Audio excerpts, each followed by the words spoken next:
Hello, you wonderful people, and welcome to another episode of Not Too Comic Book. This being a show where I talk about TV shows that are adaptations of comic books. For today's episode, I'm going to talk about the latest episode of The Flash, as well as the latest episode of Agents of S.H.I.E.L.D. Sorry. First thing off the bat, I brought it up kind of for yesterday's episode that I am going to kind of include this at the beginning of it. For example, if you ever feel the need to kind of skip over something just because it doesn't interest you, you can always look in the description down below. I have the time slots of when I start talking about things in particular. So, for example, for this episode, maybe you don't care about The Flash. Maybe you're not watching The Flash. Maybe you missed the latest episode of it, or whatever the case may be, and you only care about, it's like, hey, I want to hear, your thoughts on Agents of S.H.I.E.L.D. So just look in the description down below. I always include the time of where I start talking about different things. I've done it for a while now, but it's just like I feel like I should probably start mentioning that more just so that you know it's there in case you're curious. So, but starting off with The Flash, a very amazing episode. We had the return of Jesse and Wells from Earth 2. I already had that spoiled for me because I was watching something on the CW. It might have been Legends of Tomorrow or Frequency, whatever. And I happened to catch a glimpse of the next episode. I was like, and so it spoiled it for me that Jessie had her powers. Like I said, I mean, I already kind of brought that up last time. I already knew about Jessie being a speedster in the comic books, just because, not because, hearing other people talk about it. So I already knew that. So I was just kind of waiting around, I was literally waiting to, throughout season 2. I was like, so does this mean, does this mean we're getting Kid Flash? Does this mean Jesse's also going to get her speedster powers? But none of them, it didn't happen. But now we see that Jessie ended up getting her powers, and it's kind of interesting. Her getting her powers brings many different developments to the show. One, the fact is Wally's a little jealous. Because Barry still hasn't let it slip that, Wally was a speedster, in Flashpoint, but granted, it's like Barry doesn't want to take chances. It's like I'll get to that a little more extensively later on, but it's like he doesn't want things to he doesn't want Wally to kind of let that pipe dream kind of keep him going, him to be so focused on that. And him and Joe trying to kind of talk Wally out of kind of being so obsessed with. There's even a point in the episode him and Jesse were talking, and he was like, you know what, I'm going to. I was like, oh, you were in front of a car, you jump-started your powers, and he got in front of a car, and, he was hoping it would jump-start his powers, and then it just, Jesse saved him and everything, but, it freaked everyone out, because it's like, yo, you're being an idiot. I know you want your powers and everything, but holy crap, you could have died. What if Jesse wasn't there to help you or save you? You would have died, dude. And to me, because instantly, the moment he starts asking all these questions, acting that way, I'm like, this episode makes it seem like he won't be like that. Maybe it's squashed, but I don't think so. I think there's always going to be a part of him that's just looking for a means to kind of awaken his powers. So I get the feeling we might be seeing him being a little more reckless as the season progresses. Maybe, I don't know.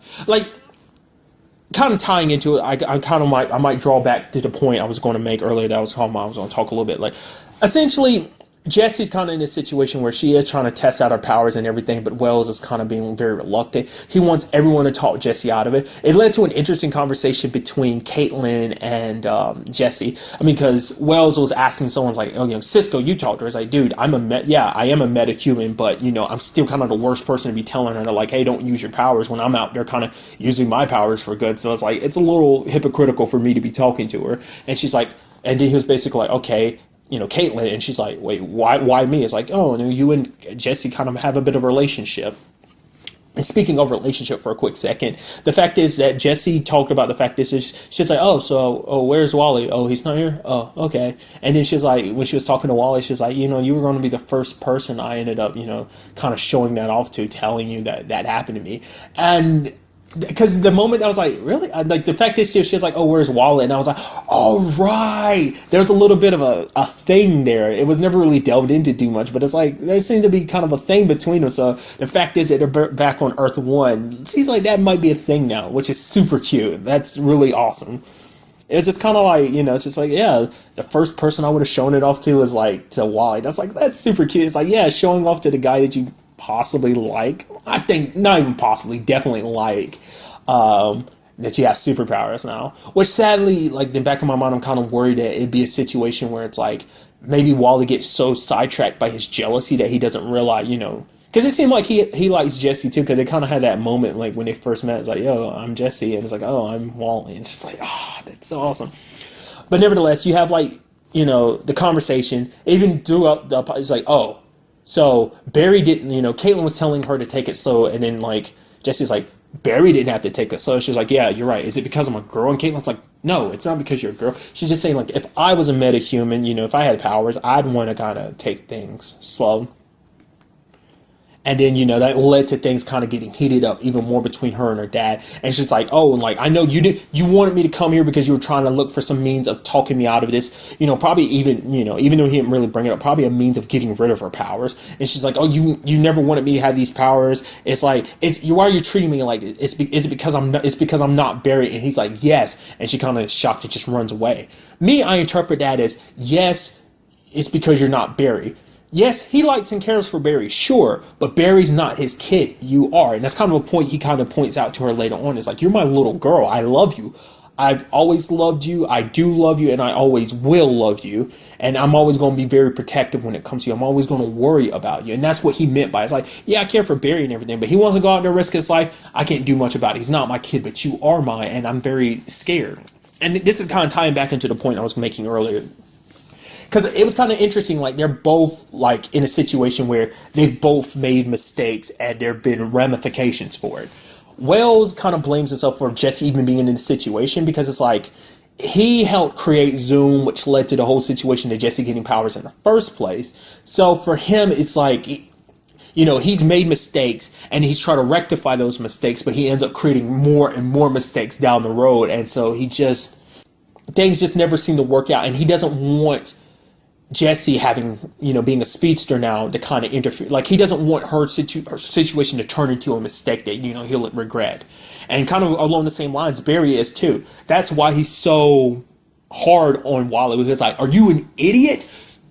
Don't do that. Like, kind of talking to him almost like in a dad figure, like almost like a big brother looking after his little brother, almost, and then he's like, Wally's like, oh, I get, you just don't want there to be another speedster in the family. It's not even like that. He didn't have a problem with you being Kid Flash in the other world, but it's just like, he doesn't want Wally to end up in the same situation because he's scared that he saw what Flashpoint eventually led to happening to Wally, and he doesn't want that to happen. He's like, you could end up dead, and he's talking from experience. And, not that Wally died, but he was in a very critical condition, and he doesn't want that to happen to Wally because he cares about it. That's why when he came back to this timeline, and at the end of episode 1, like, the first thing he did was hug Wally the moment he went through the door.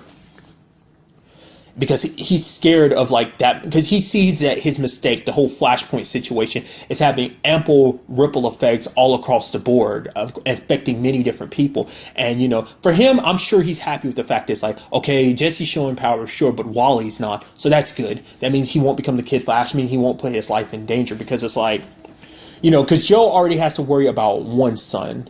Going around being a hero, saving the day. It's like he couldn't handle another one. I mean, like, when you look at Flashpoint Joe, he definitely couldn't handle. He started drinking a lot, just kind of. It was just a little too much for him. So, I'm sure that's extra reason why Barry doesn't want to go down that route of like Wally getting his powers. But I mean, I feel like sooner or later that's going to come about. Now, whether that's because of alchemy or not, I don't know. Because the fact of the matter is, like, there's like, they ended up talking to kind of our main metahuman of the episode, Magenta, which I'll get to her in a second. But the fact of the matter is, she talked about the fact is that alchemy came to her in her dreams and stuff like that. And Wally had told Jesse earlier in the episode, he was like, yeah, I've kind of dreamed of, being a metahuman and whatnot, so... And so, in the moment that came up, and he was like, oh yeah, dreams about it and everything, and the look on his face, I was like, don't tell me, Wally, you're going to eventually cross paths with alchemy, and you're going to ask him to make you into Kid Flash. I mean, it would be interesting, because it would make you wonder, like, how would that affect him? Because as we saw as Kid Flash, he's a bit of cocky, like, we kind of see, like, being a speedster, kind of, having powers in general kind of brings out the worst side of your personalities. So... it'd be kind of interesting to see, like, Wally starts off being a hero. It's like, yeah, don't you realize, that leads to problems between him and Barry, because it's like, I'm fast like you now, Barry. I can help out, but you won't let me. You're just trying to keep me down. You, Dad, everyone's trying to keep me down, and it ends up making Wally kind of resent them and even turn against him at one point in time. That'd be kind of interesting. I mean, it could totally go that route, because you have Joe telling him, it's like, you don't need to have powers, because basically, there's always a possibility that it won't happen for him. I mean, Flashpoint kind of shows that it can happen to him. It's just kind of a matter of time, because it's like, it didn't happen for Jesse until like a couple of days before they popped back up here on Earth 1. And so maybe it'll eventually happen down the road, maybe a couple months, maybe a couple days, maybe a couple years, maybe never. He might never get his powers. But like I said, brought up earlier, I doubt he's going to be willing to just let that chance go. He's pretending like, no, he's going to let it go and just, work on his mind rather than focusing, on powers. I mean, it's understandable. Like, it's just like last season. Like, he wants to be a hero for the right reason. He wants to help people out. Barry, well, the Flash first, but then finding out later on that Barry is the Flash, it inspired him, and he just kind of wanted to kind of leave his days of just kind of drag racing and kind of getting mixed up with the wrong people. He wanted to leave that behind and just do the right thing and help people. And it's like, Joe's telling him, it's like, you don't have to be a meta. You don't have to have powers to help people. It's like, Joe does it as a cop. So, they do it, as part of Star Labs. So as a team, they come together and they help a lot of people. So, also, side note, I think this is kind of expected. It was kind of brought up before. The fact of the matter is that Flashpoint only affects Earth 1's timeline, because Wells and Jesse came back and they were like, yeah, so things are different, right? They're like, how did you know? He's like, you went back and changed time, didn't you? Because me and Jesse, we don't remember this place either. So it's like, yeah, Flashpoint only affected Earth 1. I mean, I kind of expected that because they are two separate timelines. But the fact of the matter, I'm throwing it out there, but it's like, I mean, you never know. There might actually be bigger differences that they might not know, because it's like, for right now, we know that Earth, like, we still don't know the full effect of what Flashpoint did, like the ramifications from it. We still don't know all that's changed. So who's to say that Flashpoint hasn't affected other timelines too? Because maybe the timeline on this Earth is starting to slowly crack, and that crack is might be tearing down the dimensional walls between the different worlds. I mean, it's a possibility. I think it's very unlikely, but you never know. Like, there might be other worlds kind of suffering from it. Because I already figured as much, because things on Supergirl hadn't really changed. So it's kind of like that takes place on a different Earth. So it's like, I mean, so you wouldn't really expect anything on Earth 2 to have changed. So it is kind of allocated to only Earth 1. So that was kind of interesting, finally getting them to kind of point that out. Also, side note, in this episode, was it me or did Wells seem a little bit different? Like, I don't know, like, I'm not that, like, it's just like, I'm happy to have Tom Cavanaugh back, and it's just like, man, I literally brought that up one, and it's like, we're probably not going to get him, and it's like, yeah, he pops up, like, later on. I was so happy about that. But nonetheless, it's like, it seemed like he was playing Wells differently. I mean, because it seemed like last season's Wells was kind of like, I don't know, because it's almost like each season it seems like he gets to reinvent the character over and over again. First season he had to be Wells / Eobard / Reverse Flash. Second season he got to be, well, at certain points, depending on where you were in the season, going back to being the way he was in season 1, but also playing Earth 2 Wells, who's very different from Eobard, as well as, I mean, because we never really actually got to know Earth 1 Wells. But it also seems like he's playing the character a little bit differently this time. Just the way he was acting, he was like, no. He's like, oh yeah, I want my daughter to be a super, no. Just like the way he was talking and everything, just kind of the way he was gesturing and everything. It just seemed weird. It just, like I said, it just seems like he's reinventing the character every season. I mean, I find that fascinating. It's just something I just couldn't help but noticing. Just not nitpicking over it, it's just I found that interesting. But I kind of skipped over it a little bit, but our metahuman this episode, Magenta, very sad situation, because you have that girl Frankie, who basically, because she has a bit of a split personality, Alchemy awakening her Flashpoint self ended up kind of like her other personality kind of got overwritten by Magenta, so she was basically struggling with being Frankie and Magenta. But I mean, what pushed her is the fact is that her her foster father was abusive, not just to her, just kind of to her foster mom too.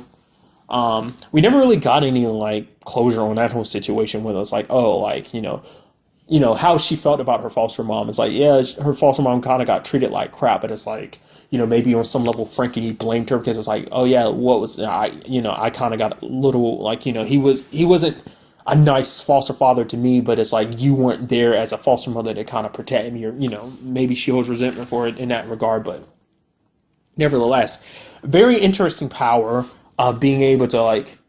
I don't want to make the comparison. I really don't want to, but I'm gonna have to because it's like the closest, like it's like crossing streams here. Kind of remind me of Magneto. I had to say it. Like I didn't want to go there. I literally said it there in the episode, but I was like, when I'm talking about this, I don't want to bring that up, but I have to because like that's the only comparison I have to someone like. I mean, we don't know the full scale of her power. It's like metal is all she can really do. I mean, for one, first thing I want to say. Julian's a bit of a douche. Like, why would you corner a metahuman like that? It's like you're trying to confront her and be like, oh, you did it. It's like, why would you do that? If she's as dangerous as you think she is, why would you do not the smartest thing, even though you claim to be so smart? Interestingly enough, though, he ends up pointing out that basically there's certain things in their DNA that's very different from metas in this world. So that was kind of interesting because he had a bit of a hunch because she blacked out and everything. So. But I was just like, that's not the smartest thing. Also, like her Magenta doing that whole tanker thing, that was sick. I was like, holy crap. You're hands down probably one of the strongest metas that's popped up in this show so far. At least in my opinion. That was like, I don't think there's anyone else to be able to do something like that. Maybe the weather wizard, maybe, but it's just like, kind of almost like with your mind, you're lifting that up and everything. So it's just kind of like, that's pretty tough. And I really like the fact that we had Barry kind of holding it up, doing a figure 8 to kind of keep it up. And then Jesse joins up and she's like, came to help. And it's like, she kept it. It's just like, I got super excited. It's not the 100% the collab I was expecting, but it's like, the fact is they're staying on Earth too. And she's got a suit too. I've never actually seen what Jessie looks like in the comic books, like the whole costume setup and everything. So it's kind of interesting. I'm wondering, does she have the way the suit looks? I mean, color and a little bit of the design is similar to Barry's. Obviously, it's going to be different, but like Wally has like Wally's suit is almost. I guess best comparison is like a little bit like Reverse Flash's, except it's like. More half and half, whereas Reverse Flashes is more like 100% reverse to Barry's, the yellow outlining and then, yellow/gold outlining and then like the suit being red for, it's the opposite for, half, like I said, half and half for Wally and then the opposite for Reverse Flash. But like, I had no idea what her suit was going to look like. I wasn't even sure they were going to give her one. But I mean, I guess we're going to be seeing that in the future, which I'm super excited, dude. See, it's almost complete. All we need now is Wally get his powers, and in some situation come up, and we need Jay Garrick in the picture. And we're gonna have Ford Speed. Oh, so awesome! And I kind of threw this out here. I think I brought it up last episode. The storyline could easily, I feel like how soon they'll get to that, I don't know, because they might not want to throw so many speedsters at you at so much. But it's like you could also get Impulse too, dude. And that'd be so sick. I mean, because, the whole time travel and everything is like, why wouldn't we get Impulse? I mean, that's kind of how Barry and Impulse kind of meet. I mean, I'm basing this on Young Justice, so that's where I'm kind of pulling that from. That was kind of my first experience of Impulse, even though I saw Smallville before. I wasn't that DC knowledgeable because, before I rewatched Smallville, I thought he was like the Flash. I didn't realize he was Impulse. I didn't realize there was a difference until I rewatched it. I was like, you're Impulse. You're Bart Allen. Like I said, Smallville's got his own continuity. I'm not about to get into that because I get into it every time. But nonetheless, that would be sick. And it just, I'm just waiting for that moment, dude. And, I really like the fact of the matter is it wasn't as simple as like just beating the bad guy. It's like, no, Barry kind of talked her down, was able to calm her down, and she's actually scared though. She's worried. She's like, I mean, what if Magenta kind of takes control again? And then Barry's like, no, you can fight her. You're stronger than you think you are. And it was kind of sweet seeing that side of just not being like, oh, you have to fight every metahuman. He's able to talk to her because she was struggling, that he knew he could talk to that other side of her. Because she was still in control. It wasn't like she was completely taken over by Magenta. So that's going to be interesting to see her character in the future. Like whether that's, something we're going to see pop up from time to time. It's like maybe she'll end up working with Barry from time to time. And it's like, yeah, we're partners, but we still have to struggle with the fact is that you're dealing with that duality of your mind and whatnot. So. Two final notes I want to make. The whole Iris thing, that was super sweet. Like the whole them trying to figure themselves out. Like their first date, he comes with the flowers and bushes kind of in the shape of a heart. And he's like, oh, this is too much, isn't it? He goes back and then kind of like does his thing, kind of makes it look, write out her name and everything. He's like, no, this is worse, isn't it? She's like, no, it's fine. And then they try to do their whole thing of like, oh, let's not talk about work. Let's not talk about you being the Flash, just kind of keep this between us. But the date didn't go that well. But it led, even that point when they were talking in the police station, just kind of like, oh yeah, I was like, you're going this way, yeah, just kind of being all awkward about it, because it's kind of like this is what Barry's probably dreamed of since he was since he met Iris, because when he met Iris, it was kind of love at first sight. So it's just probably something he's dreamed, not probably, definitely he's dreamed about for years, and it's just kind of something Iris has been kind of longing for a while too, and now it's there. It's just kind of new, and they don't really know how to handle things. But it got Barry thinking. It's like, the reason why things didn't work out because we're hiding from who we are. This whole Flash situation, the metahuman aspect, like that's a part of our lives we shouldn't shy away from, because we're not the same people we were all those years ago. Before I became the Flash, like who not just me, but even Iris isn't the same person she was then. She's grown and she's changed since then. So she's become just as much of a different person as Barry is. Even though there's parts of Barry still the same, he's at the same time a very different person than he was then. So that basically they have to realize that they have to accept who they are now, and they kind of move forward with that, not just kind of live in the past of who they were. They have to date as they are now. So he whisked her away, and it's just like the cutest thing ever. I'm super excited. I kind of brought this up before last season. Some people have had complaints about it because it's like, Iris and him grew up like brothers and everything. Like I said, it's not that weird to me. It's because they're not actually brother and sister biologically. They grew up like siblings, but it's like, I don't know why. Like that just never was weird to me. Like I said, anime and manga have kind of made me like desensitized to that. Anyway, it's not like such a weird and foreign concept to me. So I'm kind of like, you grew up like siblings. You weren't actual siblings. I mean, to me, it's the same thing as people who are like friends. It's like, oh, this person's like your best friend, you're like a sibling to you, but then you develop feelings for each other. Like, to me, I look at it the same way. I know other people won't. So, but nevertheless, it's something I've wanted for a while, because it's just like, hey, Iris and Barry, you get caught up in it and you kind of forget the fact is that's destiny. That's, like I said, Barry and Iris is like Lois and Clark. Kind of have to, like, they're just, that's probably my best DC couple. Like, that's the only DC couple I'm really familiar with. It's just Lois and Clark, they make so much sense. So it's kind of like Barry and Iris kind of makes sense. It's just awesome all around. That's just all I really got to say about that. The final note I wanted to make, wasn't it Alchemy that killed the rival? Because Barry and Julian saw the video that Joe showed him, because it's like they're trying to keep it on a wrap. Because the last thing they want is to show that, like, oh, the prison isn't that safe. It's like, oh, these metas can get in wherever they want to. But it looked like it was a ghost, like literally tossing his body around like a ragdoll. I thought that was Alchemy who did that, but it's like a bright light. So either he was, because he grabbed the rival like at the end of like last episode of like. But maybe he left out and then he did what he did. Apparently, once again, source-fed nerd spoilers. I think the thing he uses is called the Philosopher's Stone, isn't it? It's kind of how he uses the powers that he has. I don't know. Like, Julian said a weird line, and I liked it. It seemed so eerie. It's like, do you believe in ghosts, Alan? And it was just like, ooh. Like I said, maybe it's not Julian. I just automatically assume because he's such a douche. He's understandably a douche. I get where he's coming from with the fact that he doesn't trust and like Barry. like I almost completely forgot about that because I that whole opening thing I really like that. Barry's like super excited for his date and whatnot, and it's like 2 minutes to go, and Julian's like, technically I am your boss, and so we have to work until 7, not 6:58, not 6:59, and then time kind of slows down, like because he's like time already moves slow, but it's like especially even more so as a speedster, minutes can feel like hours, and you see him standing there.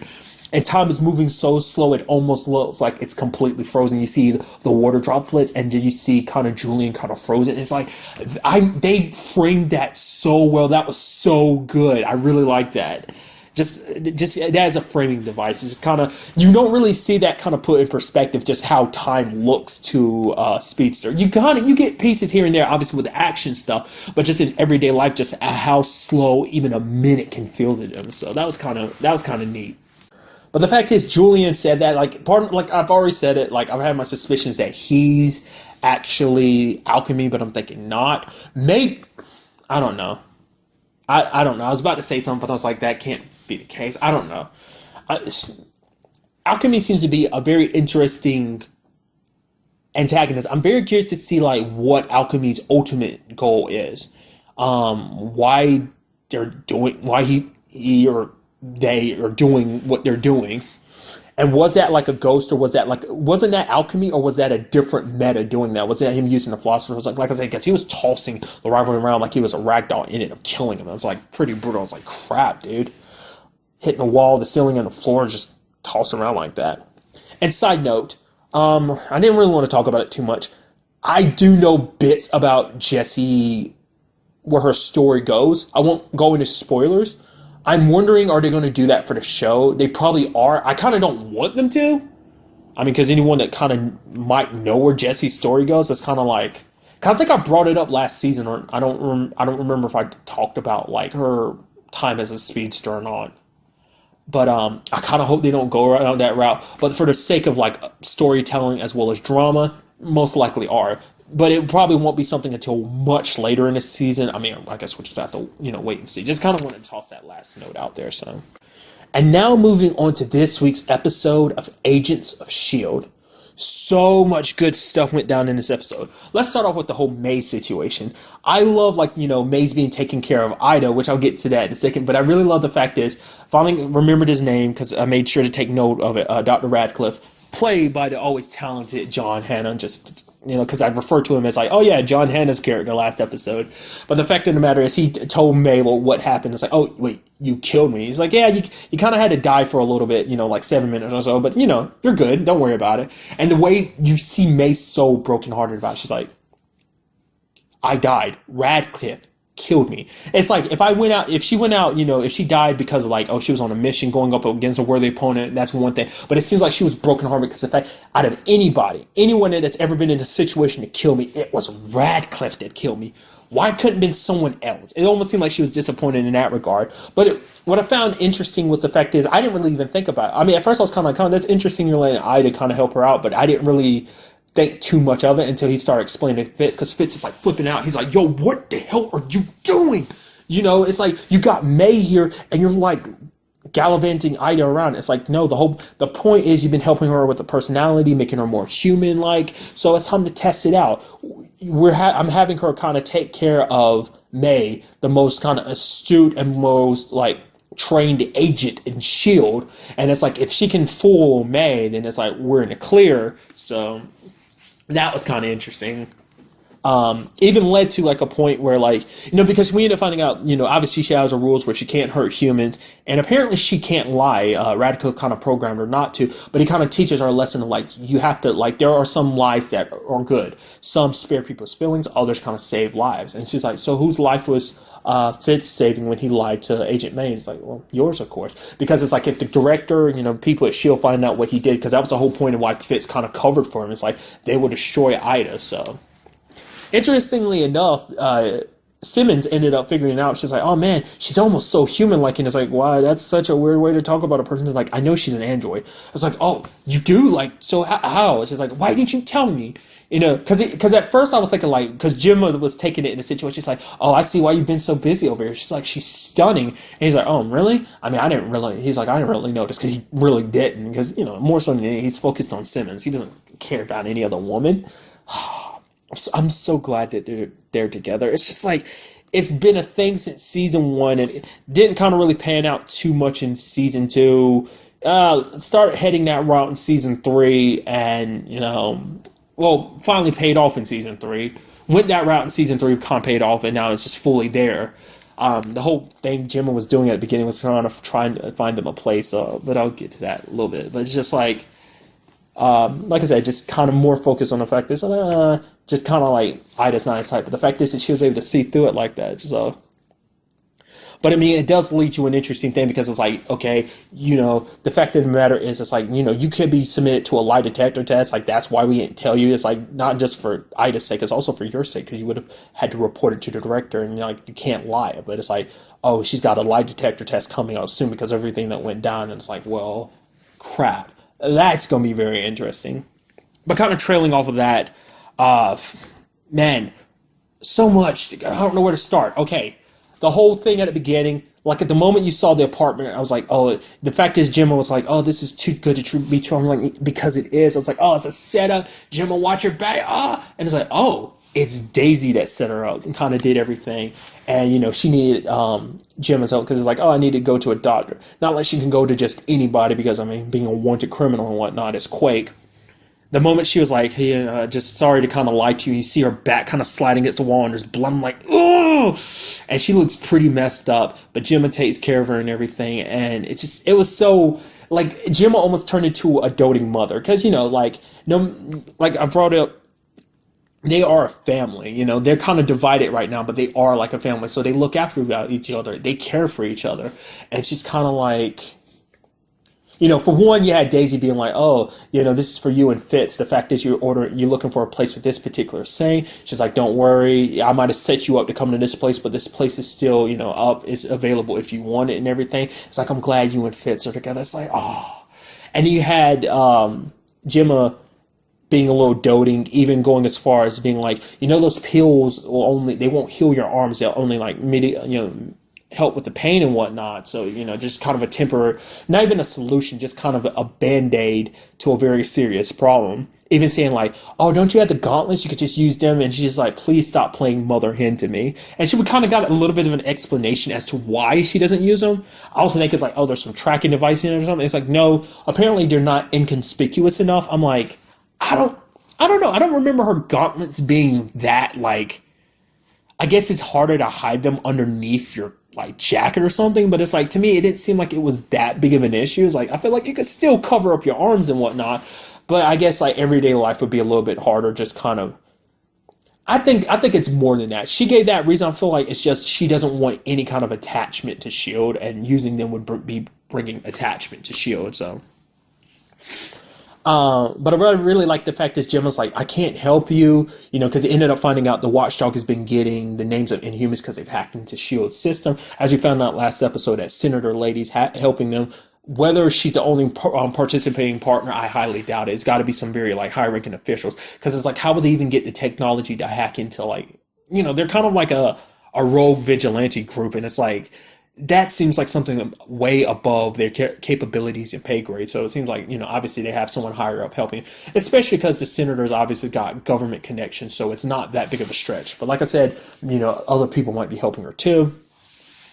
Nevertheless, Jim was like, I can't help you. But then Daisy was kind of like, well, you want, because a lie detector and everything. But she's like, don't worry. And kind of threatened her with the gun. It's like, this way you don't have to worry about lying. It could be like, I forced you. And she's like, I missed you too. And it's like, I feel like I haven't been fair to Jim. I haven't been giving her the shake that she, I've been kind of a little cold towards her just because of her new position and everything. I've been kind of treating her the same way May did in the first episode, and I just because it's just her new position as well as just kind of like the way she acted. It just made me kind of feel like she wasn't necessarily the same Gemma, but it kind of seemed like in this episode she was. But at the same time, we do see a little bit of the new Gemma in her because she's a lot more authoritative. Because I love the fact that Daisy had this whole plan about, okay, we're going to get that lady's badge. I'm going to try and rewrite it so basically we have access, can get in there.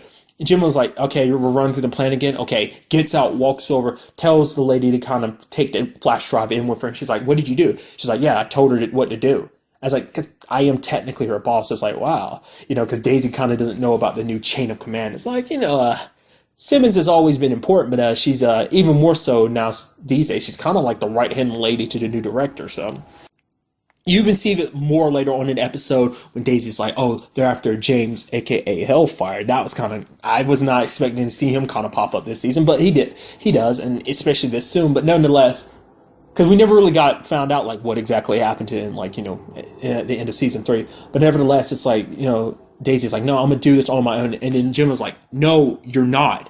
You can't have it both ways. Go do your rogue vigilante thing, and then come to us when you get hurt. It's like, no, it doesn't work like that. You've already pointed a gun at me. We're in this together, so let's go. Kind of being more authoritative. Like I said, Jim was never big on just kind of dishing out orders, but now, you know, it shows you just how much she's changed. Like, especially you look at her from like season 1, she's leaps and bounds a very different lady than she was back then. So it's really cool to kind of see that perspective on her. It's kind of like new job, new position, just kind of, like I said, like she brought up in like, was it the first or second episode, the fact is why she took the new position is because she wanted to protect the people that was close to her. Doesn't necessarily trust a new director, but it's all about, you know, ensuring that they're able to stay together in some shape or form.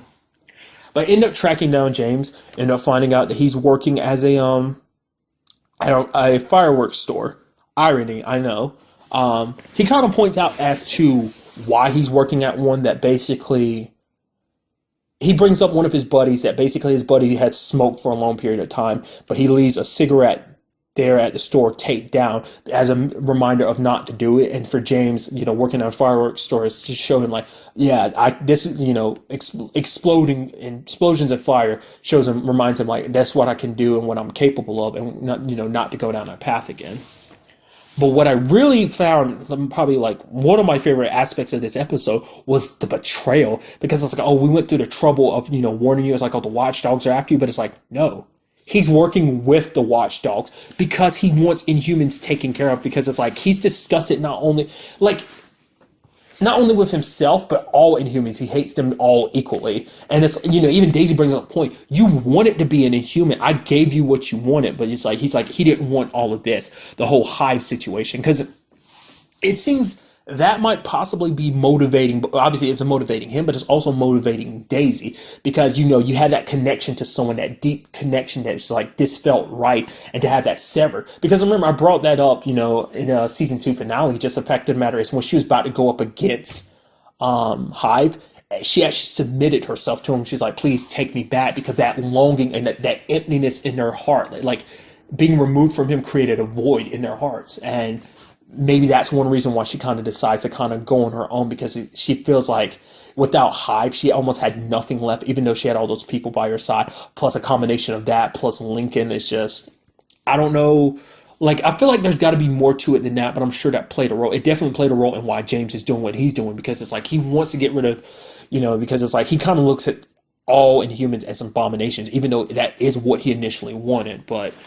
But because he kind of got left with nothing because of the whole Hive situation, like, it left him just as much damage as it did Daisy. And I find that fascinating, that that's kind of the motivating reason behind that. Like I said, at least a part of it, if not a small, whether it's a small part or big part, we just kind of really have to wait to find out. But that was just incredible to me, that that's what that ended up meaning. And so, like, trying to, like, take them down afterwards, like, you know, trying to kill them. The moment, because I knew it was coming, Ghost Rider versus Hellfire. Oh, God, yes. The moment he pulled that chain down and he started lighting it on fire, I was like, wait, is this how Ghost Rider gets his chain whip in this? And in the moment he's pulling it back, I was like, please. And it's like Robbie grabs it. I'm like, dude, yes. And he takes it, and I'm like, that's sick. And then, you know, you have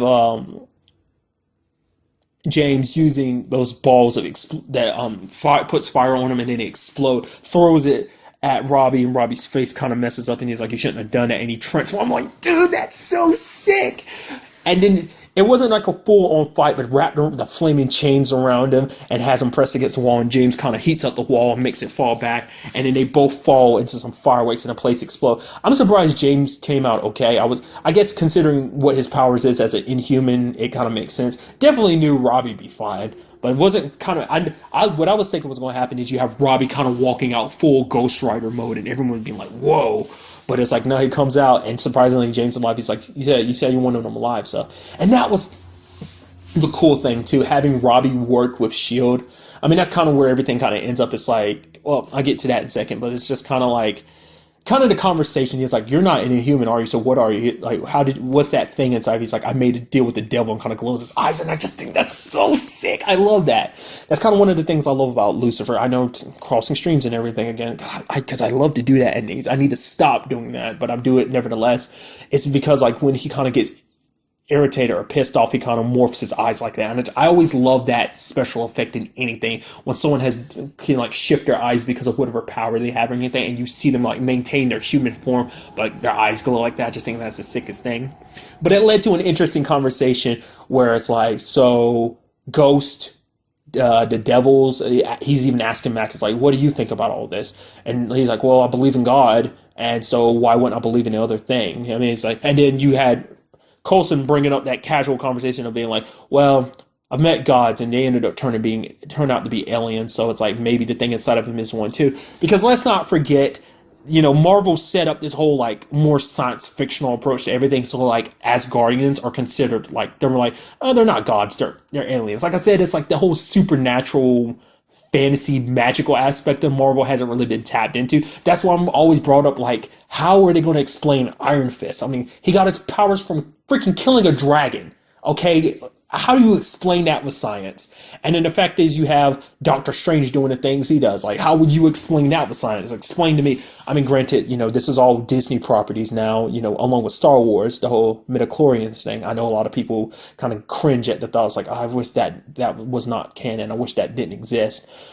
I mean, I don't hold Star Wars near and dear to my heart, so it doesn't affect me one bit. It's just, kind of like, maybe they have an explanation for it. But it's just like, it's so interesting to me they brought that conversation back of just like, yeah, explain everything away, from a science perspective of being like, oh, they're aliens instead of like gods or whatever, magic and other things exist. So about what that whole book situation is. I mean, we're still kind of in the dark a little bit about what it is. Apparently, a lot of people have been looking for it. Whitehall, the Red Skull, even Nick Fury himself was looking for this book. Apparently, it gives you access to a wide variety of knowledge. That's how the scientists that whole situation that Robbie's uncle Eli kind of got caught up in happened, that basically they tapped into something they had no business. Essentially, the machine they built could essentially make matter out of nothing. What that really means, I don't know. Basically, it led to them being the ghosts that they are. And they're looking for the book for some other reason, like whether it's some means of turning themselves back to normal or whether it's something more, we really don't know at this point in time. But like, obviously, what we do know so far is that it is very, very dangerous. And basically, Coulson is like, you know what? I know you got your own things. You both want to work alone, but you got your own vendettas to kind of serve. But it's like, nope, that's not how we roll. S.H.I.E.L.D. is about more than getting revenge. We're here to protect people. It's like, yes, you're helping people because you get where Daisy is coming from, because basically she wants to take down the watchdogs because she wants to protect all Inhumans. And, Robbie's got his own thing to deal with, but it's like, no, we're going to come together and work together. It's like, you may not need S.H.I.E.L.D., but S.H.I.E.L.D. needs you to kind of face this new threat. Because we also kind of got a little interesting thing. Like initially when she thought that James was kind of on their side, she wanted to, kind of bring him over to her vigilante side, because basically for her it's like, we kind of see that Daisy is kind of a little more different than she was before. She's more prone to be like, no, the watchdogs are willing to go to violent extremes. It's like the only way they'll understand is if we kind of use brute force too, kind of showing like an eye for an eye type of situation. And it blows my mind that that's what this is all about, just that empty feeling. Like I said, I don't know how much. Like, I wonder how long it's going to be, because of the whole situation with Gemma. Like, to use it as an example, last season, her being on that planet where Hive was, that was something is like, even when, it took a couple episodes before they were like, okay, this is what happened to Gemma. So I'm getting a feeling maybe that's what's going to happen with the whole Daisy situation, getting a much clearer picture of what's going on. And it's going to be interesting to see what happens, now that she's back at S.H.I.E.L.D. and what's that conversation going to be like with the new director? The fact that you got the Ghost Rider there too, and what that means on so many different levels, especially with his brother Gabe, who still doesn't know everything about that. So how is he going to explain the fact that he's been away for such a long period of time, what he's actually up to? Like, because eventually his brother's going to find out, just like Mac's brother last year found out about, last season, finding out exactly what Mac does, what he's part of and everything. Because I don't know whether to say Gabe outright hates Inhumans, because of the media and everything, or whether he just naturally doesn't trust them. I mean, more so than anything, like he brought up last episode, he didn't trust Daisy because he didn't want his brother kind of getting mixed up in some dangerous stuff. But it's like finding out what his brother really is, like how will that change him? Will he look at his brother any differently, being like, oh no, you're one of them now, or is it just kind of like, bro, what did you get yourself mixed into? Stuff like that. And since I brought it up earlier, we also had that whole chain situation. I'm so glad he kept the chain. We kind of see him kind of throw it over his shoulder. I'm like, yes.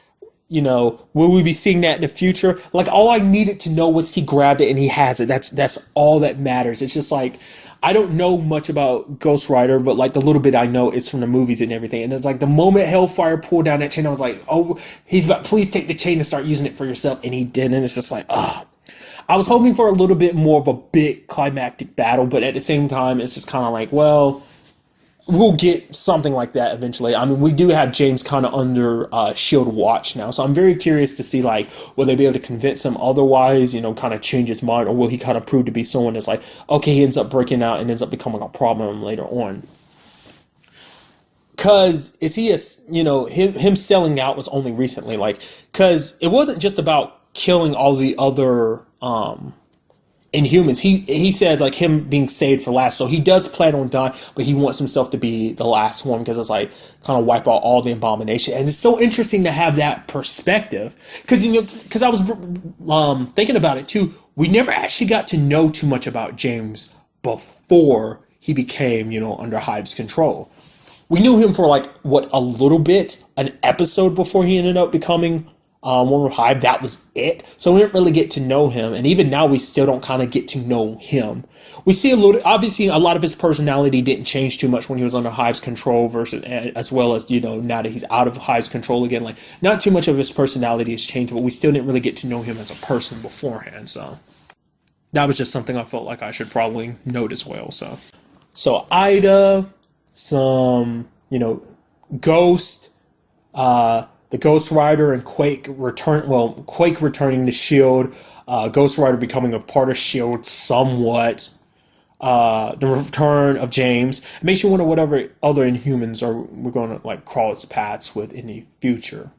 Because, the whole watchdog angle. But I mean, going forward, that's going to be obviously a heavy storyline, but also this Ghost situation. I wonder which one's going to be the long run. It seems like they're probably going to end up influencing each other because it's like both are going to happen to be going down at the same time. They seem like two very different storylines, but it seemed like maybe at some point they might converge. Or maybe it's like, the Ghost situation gets dealt with first. But that book thing is going to stay in play, but I'm pretty sure they're going to have to go after the watchdogs eventually down the road just because it's got a lot of people's innocent Inhumans and are kind of their lives are on the line. So, but really, that's all I wanted to talk about in this episode. Till the next time we meet, be happy, be safe, live life to the fullest and enjoy it. Good day and goodbye.